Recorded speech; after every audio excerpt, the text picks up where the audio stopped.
Special பழம்பொரி ready பண்ணுறதுன்னு பார்ப்போம். அதுக்கு நான் 3 நேந்திரம் பழம் எடுத்திருக்கேன். அதுக்கு ஒரு 3/4 கப் மைதா எடுத்திருக்கேன். ஒரு 3 ஸ்பூன் பச்சரிசி மாவு எடுத்திருக்கேன். அதோட ஒரு 3 ஸ்பூன் சர்க்கரை எடுத்திருக்கேன். சும்மா ஒரு சிட்டிக்கு மஞ்சள் பொடியும் கொஞ்சம் ஒரு பிஞ்ச் ஏலக்காய் தூளும் ஒரு பிஞ்ச் உப்பும் எடுத்திருக்கேன். இப்போ நம்ம இதை மிக்ஸ் பண்ணிவிட்டு எப்படி பண்ணுறதுன்னு பார்ப்போம். ஃபஸ்ட்டு மைதா இதில் போட்டுக்கலாம். அதோட நம்ம பச்சரிசி மாவும் இதில் ஆட் பண்ணிக்கலாம். நம்ம சர்க்கரையும் இதில் போட்டுக்கலாம்.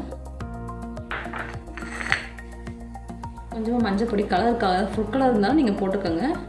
மஞ்சள் நம்ம உடம்புக்கு நல்லதான மஞ்சள் பொடியை ஆட் பண்ணிக்கிறேன். கொஞ்சமாக நான் ஏலக்காய் தூள் வாசனைக்கு போட்டுக்கிறேன். கொஞ்சம் உப்பு போட்டுக்கலாம். அப்போ தான் நமக்கு அந்த இனிப்பை எடுத்து கொடுக்கணும் நமக்கு. அதோட ஒரு கொஞ்சமாக நம்ம ஒரு பிஞ்சு பேக்கிங் சோடா எடுத்துக்கலாம். கொஞ்சமாக ஆட் பண்ணி போடணும். இப்போ நல்லா கிறிஸ்பியாக இருக்காது. நம்ம தண்ணி கொஞ்சமாக ஆட் பண்ணி நம்ம வடைக்கு சுடுற மாதிரி நம்ம முக்கி எடுப்போம் இல்லையா மாவு, அதுக்கேற்ற மாதிரி நம்ம ரெடி பண்ணிக்கலாம். ரொம்ப தண்ணியாக எல்லாமே ரொம்ப திக்காக எல்லாமே நார்மல் அந்த இதுக்கு எடுக்கும். நம்ம அதில் முக்கி தான் போட போகிறோம்.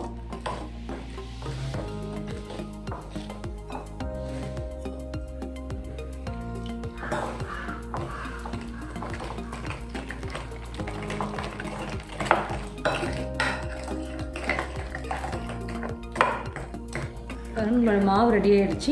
இந்த கன்சிஸ்டன்ட் வச்சுக்கோங்க. அது கரெக்டாக இருக்கும். முக்கியம் நம்ம போடுறதுக்கு கரெக்டாக இருக்கும். நம்ம பழம் வந்து நம்ம தோல் உரித்து எடுத்துப்போம். பழம் நம்ம உரித்து எடுத்தாச்சு. இப்போ இந்த பழத்தை நம்ம ஒரு பழத்தை நம்ம 2ஆக கட் பண்ணிக்கலாம்.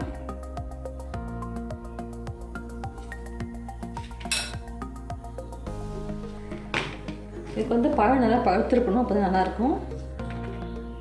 இதே நம்ம 3 ஸ்லைஸாக போட்டுக்கலாம். கொஞ்சம் திக்காக இருக்கிறதுனால மெலிசாக போட்டுக்கலாம். நம்ம இந்த மாதிரி காஸ்ட்டில் கட் பண்ணிக்கோங்க.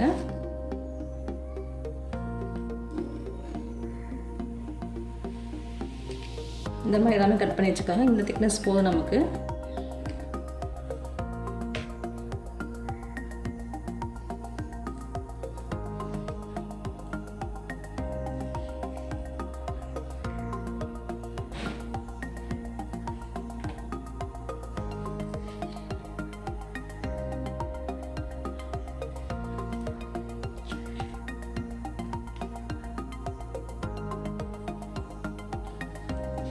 இது வந்து நமக்கு நேந்திரம் பழம் ரொம்ப நல்லது உடம்புக்கு. குழந்தைங்களுக்கு தான் கொடுத்தீங்கன்னா ரொம்ப நல்லது. வெயிட்லெஸ்ஸாக குழந்தைங்களுக்கு நல்லா குண்டாவாங்க. இதை சின்ன பசங்களுக்கே கொடுப்பாங்க. நல்லா வேக வச்சு இது கொடுக்கலாம். நல்லது, உடம்புக்கு ரொம்ப ஹெல்த்தி நேந்திரம் பழம்.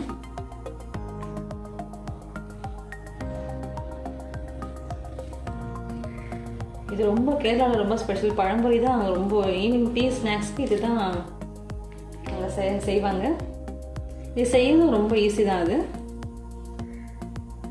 பெரிய பழம் தான் ஒரு 4 சைஸ் கூட போட்டுக்கலாம். நல்லா மெலிசாக போட்டுக்கோங்க. ரொம்ப திக்க வேண்டாங்க.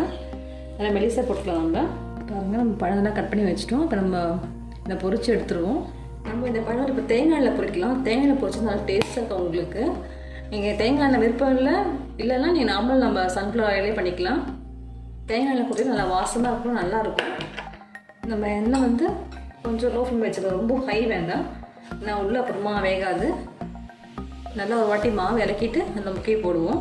எண்ணெய் காய்ச்ச பார்த்துலாம் நம்ம ஒரு வாட்டி போட்டுக்கலாம். காயில் பாருங்கள், எண்ணெய் நல்லா காஞ்சிடுச்சு. கொஞ்சம் ஸ்லோ பண்ணிக்கலாம். நம்ம பழம் இதில் முக்கிக்கலாம். இதை நல்லா முக்கி எடுத்துருங்க. எடுத்து இதில் போட்டுப்போம்.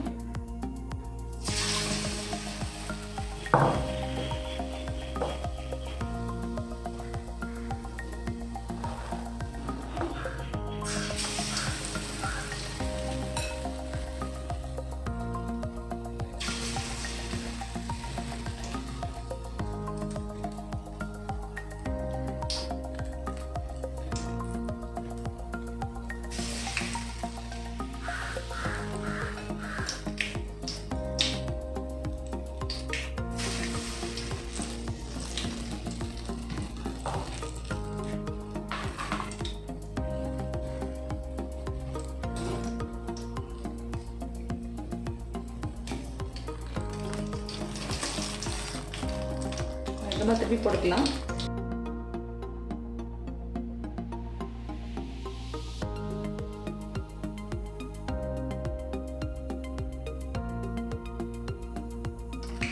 தேங்காய் வாசனை நல்லா மணமாக இருக்குது.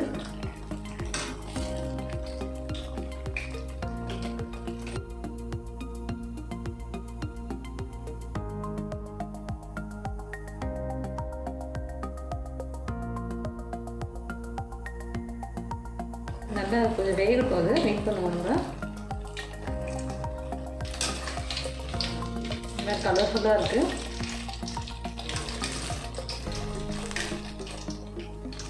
மாம்பழம் நல்லா அதை ஒட்டி நல்லா இருக்குது. நம்ம வீட்டில் இருக்க பொருள் வச்சு எதுவும் வெளியே எதுவும் எக்ஸ்ட்ரா நம்ம வாங்க வேண்டியதில்லை. சாதாரண மைதா அரிசி மாவு தான்.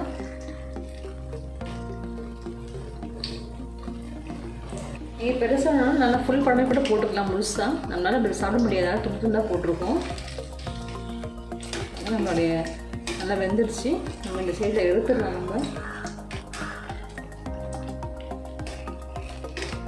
நம்ம எடுத்துடலாம். பொருள் நல்லா வெந்துடுச்சு. நமக்கு பழம்பொருள் நல்லா வெந்து வந்துடுச்சு.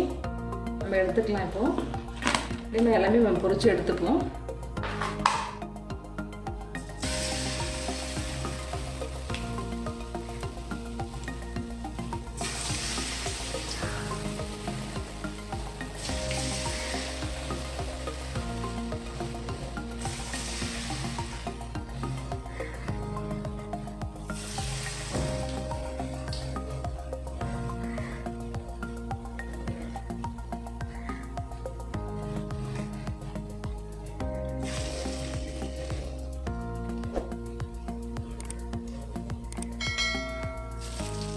வேகட்டும். நம்ம வெந்ததுக்கப்புறம் எடுத்துக்கலாம்.